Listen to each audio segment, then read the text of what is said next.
So many. First, the Nets have to make the finals. They have to make the finals. Let's just assume for a second that Kyrie is on the team and will play for the Nets at some point this season. This is the only big three in the NBA. I don't mean they're two great players and here's their third best player. I mean big three. And whenever we've seen a big three, they at least make the finals. Celtics put together Pierce and Garnett and Ray Allen. They won. Even when Miami failed, they failed in the finals when they had LeBron and Wade and Bosh. There's no other big three. Two MVPs who are still at MVP level, and a third guy in Kyrie Irving who's more than just an all-star. He has MVP talent and achieves that all-star plus production. You have those three guys, you're supposed to get to the finals at least. And they had to make the deal. You know, earlier I said, no, you don't trade for James Harden, don't mess this up. But then Dinwiddie was lost for the season. So, in fact, kind of counterintuitively, as you lost some depth, as the Nets lost depth and another ball handler in the backcourt, they actually had to lose more depth in order to get high-end talent to compensate. But they did lose depth. They lost Allen. They lost LeVert. And Houston got a haul. 4 firsts and 4 swaps. That's an amazing haul considering the leverage that Brooklyn had because Harden was out of there. And this is what I mean when I say superstars, Stephen A. in the league, have all the leverage. What do I mean by that? Well, they can sign where they want when their deal is up, LeBron, KD, whomever, right? And they go from team to team. But because of that, guys like AD, say whatever you want about how long it took. AD wanted to go to the Lakers. Where did he wind up? The Lakers. Say whatever you want to say about Harden and the ups and downs. He said he wanted to go to Brooklyn. Where do you wind up? Brooklyn. Let this be a lesson to the owners in case they didn't already understand. If you have a superstar, an MVP caliber player, he's going to wind up where he says he wants to go anyway. Make the best deal you can. Now, finally, Stephen A., they have their work cut out for them. Not only is this not a good defensive team right now, but they're not adding a guy who's like a stalwart defender, you know, in the first place. And James Harden, though his defense till this year, we'll throw this out, has improved through the years. And also, there's only one ball. And while KD is a super great player, with or without the ball, doesn't matter, James Harden and Kyrie Irving both really need and want and like that ball. So they have their work cut out for them. But this team is finals or bust this year. Well, definitely finals or bust. We agree there. But what I would tell you is, as it pertains to what was on my mind when the deal was first announced, never has James Harden been under more pressure than he is this year. The same could be said for Kyrie Irving, whose career I believe is on the line. You have people looking at him and wondering whether he's worth the trouble. We know what an ultra-talented person he is. He's a superstar talent. We get all of that.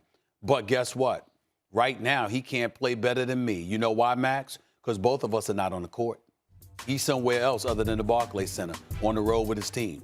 I'm on television. He ain't doing anything on the court that I ain't doing, because neither one of us are there. Think about that and put that in its proper perspective. It does not matter how great you are if you don't put your greatness on display and you don't appreciate your greatness to the point where you don't showcase it in the fashion that he is supposed to. In the case of James Harden, this is the deal. You in Houston, you wanted Dwight Howard, then you didn't. You wanted CP3, then you didn't. You wanted Russell Westbrook, then you didn't mind y'all parting ways even though y'all are still boys. In the end, because Daryl Morey and Mike D'Antoni ended up going too, you decided that you wanted out. Fair enough. But since you arrived in Houston and since you've averaged 25 a game every season in your career in Houston, 30 over the last 3 years, 29 over the last 4 minimum, 28 over the last 5 minimum, now you're playing with a dude who's better than you in Kevin Durant, who is a flat-out superstar in this game. Fresh off an Achilles tear, 18 months out of action, first 8 games playing this season, averaging 29 a game on 54% shooting. There is no excuse for the Brooklyn Nets not to make it to the NBA Finals. And the likelihood is that if we look at them and they don't make it, it'll be because Harden didn't show up, figuratively, or Kyrie didn't show up, possibly literally. And so as a result of that, I thought about the pressure that these two have on their shoulders because Kevin Durant is leading the pack. Not only is he a superstar, he is one of the most unselfish superstars we've ever witnessed on the basketball court. This dude was averaging 28 a game, shooting 17 shots a game. Kyrie was averaging 26 and shooting 20 a game. So think about that for a second here. And if somebody's going to sacrifice, who's going to sacrifice and make sure that Kevin Durant doesn't have to sacrifice any more than he already has? That's the question mark in all of this. Kevin Durant, as long as he goes out there and plays the way that he plays, we're not going to look at him. We're going to look at Harden or Kyrie Irving, possibly both, because somebody's going to have to sacrifice somewhere. Chris Bosh was a third wheel at sacrifice. Ray Allen was a third wheel at sacrifice. Klay Thompson was a third wheel who sacrificed. Who's going to be that guy that makes the sacrifice for the Brooklyn Nets here? That's why Kyrie Irving and James Harden are so pivotal in all of this. And that's what I thought about, Max. That's what first came to my mind when I first learned that this deal was done. Obviously, those thoughts are legit. Only thing I would add in terms of who the pressure's on, I think there's a lot of focus on Kyrie because he seems to be melting right now, and James Harden because, okay, James, you want Dwight Howard, you want Russell Westbrook, you want Chris Paul, you want Russell Westbrook. Now, after a year, it doesn't work out. You want to go to Brooklyn. You're joining two other superstars. You better win. But in fact, Stephen A., think about who the best player on the team is. I think there's actually the most pressure on KD, strangely, because LeBron, wherever he goes, figures out a way to make it work. It's not just that he has supernatural passing ability. He knows how to lead a group of guys to the promise. Kyrie Irving obviously didn't play last night. He hasn't played in the last 5 games due to personal reasons. What should we expect from him? I think when Kyrie gets back, and by the way, the next game he misses will mean that in his Nets tenure, he will have missed twice as many games as he's played. He hasn't been durable, and even when he's been physically healthy, sometimes he hasn't been available, and maybe because of his behavior off the court, he won't be available even if his personal issues are settled to the point where he can play and he's physically ready. I mean, that's a lot of lack of availability from Kyrie. But let's say by the All-Star break, all that stuff is squared away and he's playing with this team. Kyrie has shown in the past that whether he's on ball or off ball, he is capable of playing with another ball-dominant. I mean, you want to call LeBron a backcourt player or a front-court player. LeBron runs your offense. He's played with a guy like that and has had to play off ball at times and has also been, the primary ball handler at times. Kyrie has already shown that he's capable of playing with a guy like that. Now, LeBron is a more generous passer because he's a more brilliant basketball mind in that respect than James Harden, and probably that made it easier for Kyrie Irving. But I do expect, at least on offense, for the potential for Kyrie to fit in with Harden and KD. Kyrie is the person that we should all keep our eyes on. And we should all keep our eyes on because, in reality, Kyrie Irving is going to be the third option on this team. And the question is, how receptive is he going to be to that? We don't know. We know that Kyrie's a superstar talent. We know that he's got the nastiest handling skills in basketball. As far as I'm concerned, he's box office. When he wants to play, he is worth paying to see play. But I'm going to tell you, Max, what I heard yesterday. I was reminded yesterday, and I read part of the quote to you on the air, where I was told that, listen, he keeps this up, the Brooklyn Nets may have the power to void his contract. Now, do I think something like that is going to happen? No. I do not believe that's going to happen. I don't think Kevin Durant's going to let that happen. I think Kevin Durant loves him too much. He values him too much. He respects him too much. He wants him there. That's not going to happen. And I do believe that Kyrie Irving, because Kevin Durant is his friend, in the end is not going to let KD down. I truly believe that. But that does not mean we get to negate mentioning what has transpired thus far. What has transpired thus far is that he's left them to hang and dry. Not just KD, but the Brooklyn Nets as an organization being very unpredictable. He's healthy. He's not playing. He's healthy. He's not playing. He's on social media, caught on social media, partying with family members and friends. He's on social media doing stuff for social justice issues, which we all appreciate and respect, particularly as black people in this nation. And we definitely owe him a debt of gratitude for, and his charitable tendencies. The WNBA can speak to that along with various others. His heart is clearly in the right place. But the focus, the discipline, the determination that comes along with being a star of a franchise and doing your job first, he has clearly not mastered that. And so because of it, you have to look at him and wonder what's going to happen, because what is the Brooklyn Nets as an organization supposed to tolerate? And dare I say, Max, what is the NBA supposed to tolerate? What kind of message is sent? If you remember, Max, I told you years ago, the only thing that I lamented about with LeBron James when he made the announcement, I'm taking my talents to South Beach, how he handled things with Dan Gilbert, owners remembered that came CBA negotiation time. And you never can ignore that, because usually it's not the individual player that gets his comeuppance down the road. It's the players that have less value, and the hammer is brought down on the collective whole because of the actions of a few. You never know with this stuff, and you got to pay attention to it. Well, look, Kyrie has to look himself in the mirror right now, because the fact is, you're right to point this out, which you kind of alluded to. In Cleveland, he was the second best player in a big three.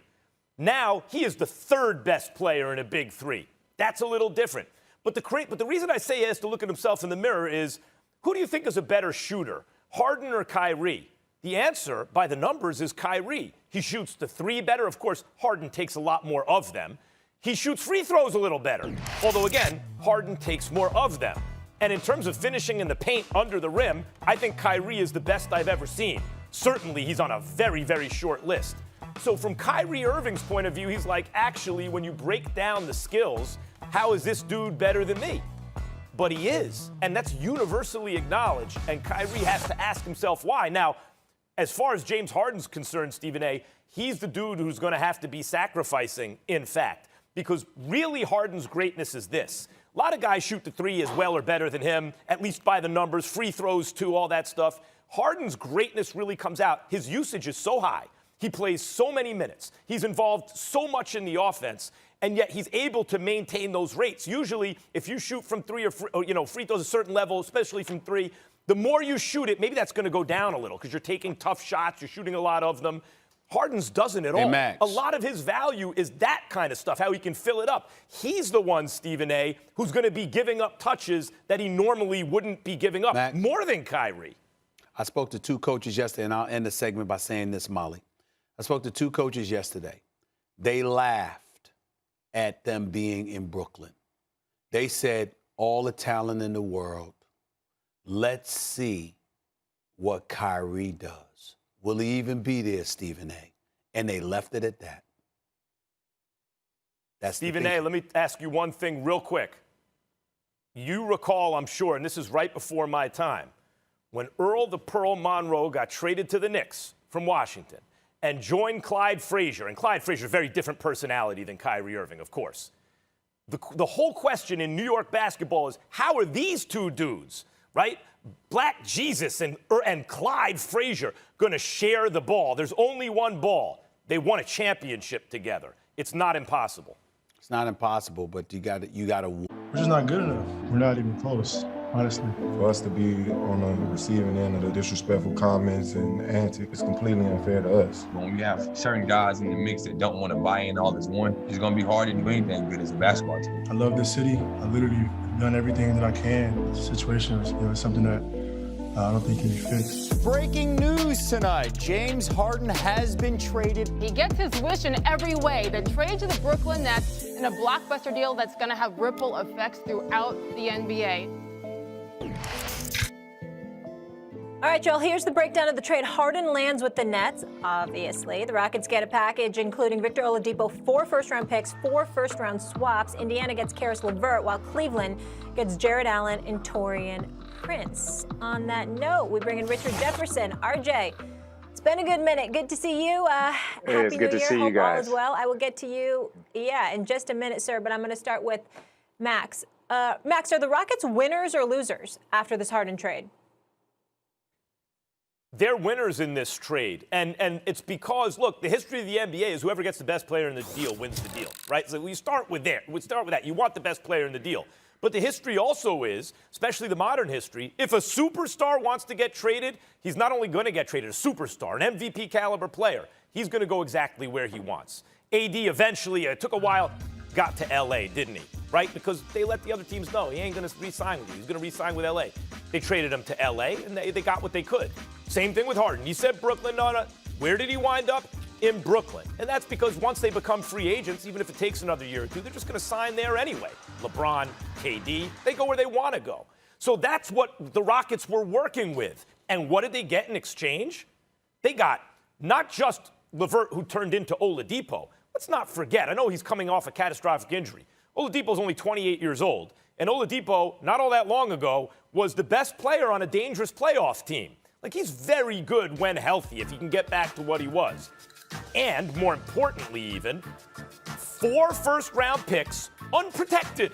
Now, the first 2 aren't going to be much because Brooklyn's going to be really good. The Milwaukee pick won't be much, or at least the first one for Brooklyn, and the one they got from Milwaukee, because Brooklyn had Milwaukee's pick, ain't going to be great. Those are going to be good teams. But by 2024, do we know what Brooklyn's going to be?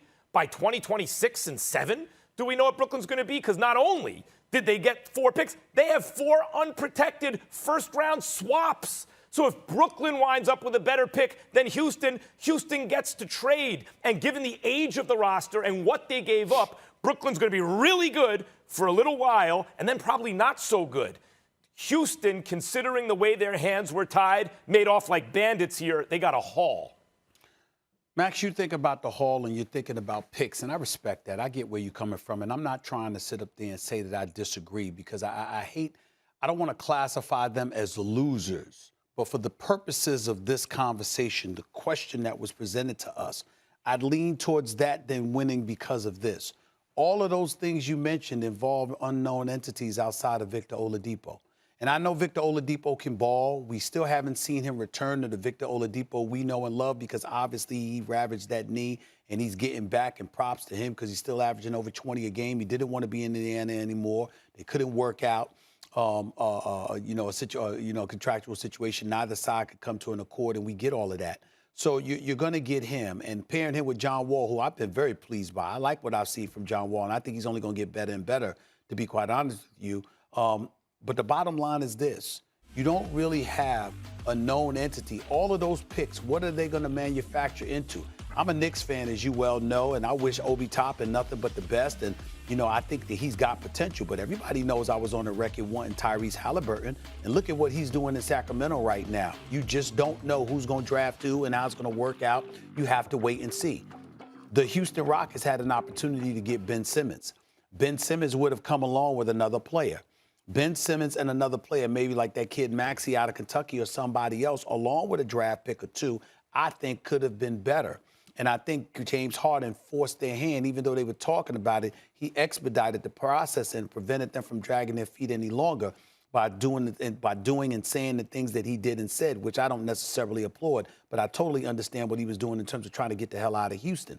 In the end, what it comes down to is that Ben Simmons doesn't shoot. He does everything else. He's special. And if I got an opportunity to get my hands on somebody like a Ben Simmons, and I can get somebody else who can play and shoot the basketball along with a couple of picks, and I'm not saying definitively that they could have had a couple of picks. I know they could have had at least one, but Philly had all their picks available to them. They weren't willing to unload both Ben Simmons and Tobias Harris. It was just going to be Ben Simmons and another player, one of their younger guys. I think that potentially might end up having been a better option than just loading up on a bunch of picks because they're unknowns, particularly with the state of college basketball being what it is right now. I just think that I would have gone the route of a surefire dude that I know could get it done on a night in, night out basis. That's just me. Yeah, no, Stephen, I agree with you in theory. When we're talking about who wins this trade, it's hard to really go into what they could potentially have gotten with other teams, right? So it's kind of like, okay, well, in this situation, who won this trade? And I was always taught in order for it to be a fair negotiation, both sides need to walk away a bit unhappy, right? It's like you look at what Houston got. Now, they got a ton of picks. Now, understand how they got James Harden. They got James Harden because they had a ton of picks many, many years ago, and they turned those picks into James Harden. Now, a lot of times these picks aren't always used on players. And I agree with you. Tyrese Halliburton has been balling for Sacramento. He's been playing great. So that was definitely a steal, and kudos to Sacramento for pulling that one off. But when you really break down this Houston situation, maybe those picks aren't drafted players. Maybe these picks and all that you've accumulated allows you to go get another player, allowed you to go get an all-star or an all-star caliber player. So when I look at the future and the leverage of what Houston has, I think it is. I said that Kawhi Leonard is under the most pressure. Okay. We already had this conversation. But now, since James Harden did what he did, and now he's with the Brooklyn Nets, I have a change of heart. And now I feel like he's under the most pressure because he's the one without a ring. All right. I don't, you're right, because I didn't recall you saying that about Kawhi. My bad. Look, the difference is there's pressure to get to the conference finals for sure for Kawhi. But we just saw it last season. And though Kawhi choked in Game 7, that wasn't normal for him in the playoffs. He had a very good playoff series, an excellent one, until then. It was Paul George who choked. And have they done it? That's what Paul George has done throughout his career in the playoffs.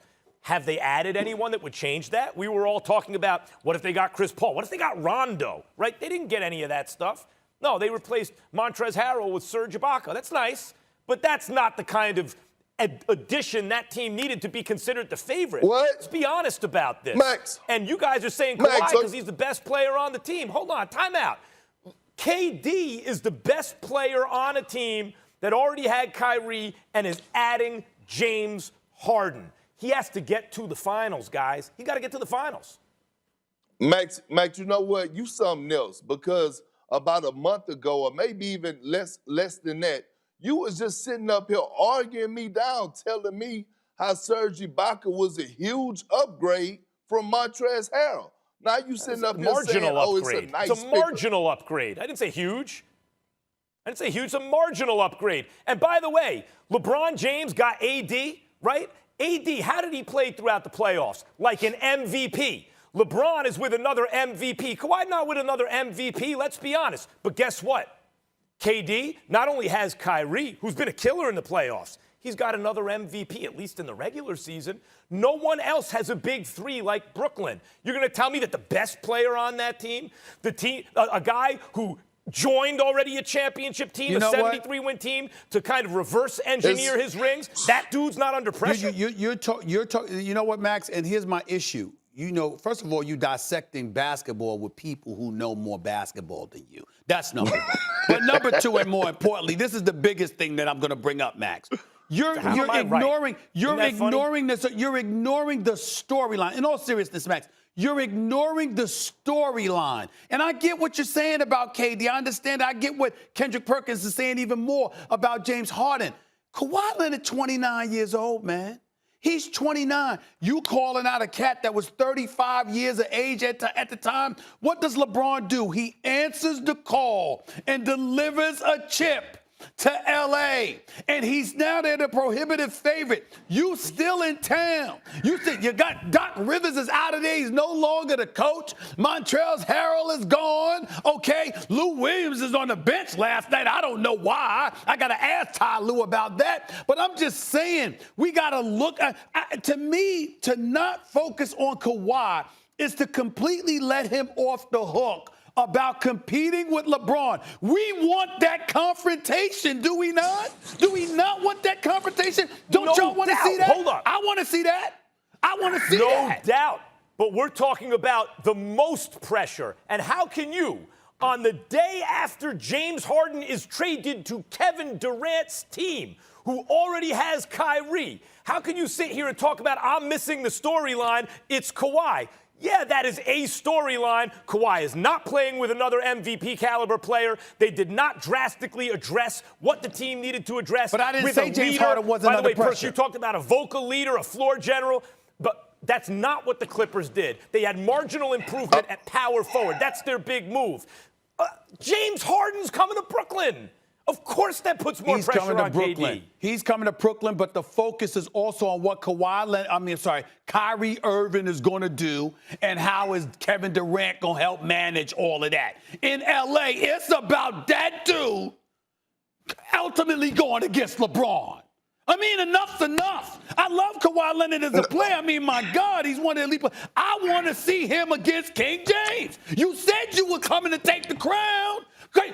LeBron got the crown now. You gonna get it or what? You gonna go after him or what? What you gonna do?